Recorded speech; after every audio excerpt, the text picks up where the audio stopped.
What's this? Good injury news for the Green Bay Packers? I thought that was impossible.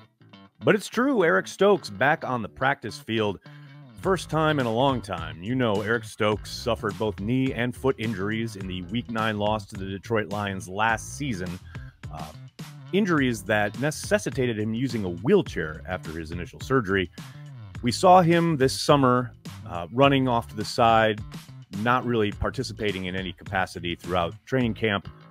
But he looked good, moved around really well, but obviously started the season on PUP, which meant he had to miss the first 4 games of the year. Well, those first 4 games have come and gone, and now Stokes is back on the practice field, opening up the team's 21-day window, wherein they have to decide whether to activate him to the 53-man roster or place him on injured reserve.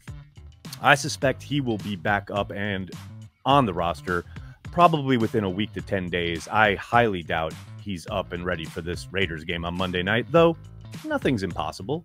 That could potentially happen, but I suspect they'll wait a little bit, get his feet underneath him, so to speak, before they put him on the roster. Now, that said, I know the initial question that I often get once we start talking about Eric Stokes and his return is, how are they going to utilize him? Where are they going to put him? Well, you've got Jair, who also returned to practice. You've got Rasul Douglas, and you've got Keyshawn Nixon playing in the slot. Where does Stokes fit in? Well, I think, to quote Joe Barry, it's a good problem to have. There's no doubt that they'll bring him along slowly. I suspect initially, if and when he is activated, he probably will only be used in situational kind of moments, probably dime looks and things where they want some boundary corners, and they will probably push Jair inside along with Keyshawn Nixon in those moments. But I do think they just throw him out there. I suspect they'll most likely stick with what they've been utilizing. And don't forget, Carrington Valentine is in that mix as well. There's plenty of opportunities here for guys to make a name for themselves. I don't doubt for a moment that Stokes is chomping at the bit to get back on the field, but the Packers don't serve themselves in any capacity just by inserting him into the lineup just because he's a former first-round draft pick. Don't forget, it's not like he was playing lights-out ball prior to his injury last year.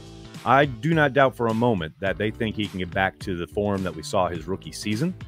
Obviously, that'd be great for the Packers, but he's got to show that he is on the right track in that regard. You don't just throw him out there because.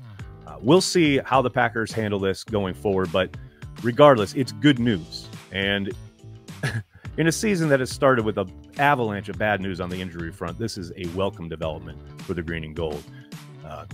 Keep it here for all the latest on the Packers.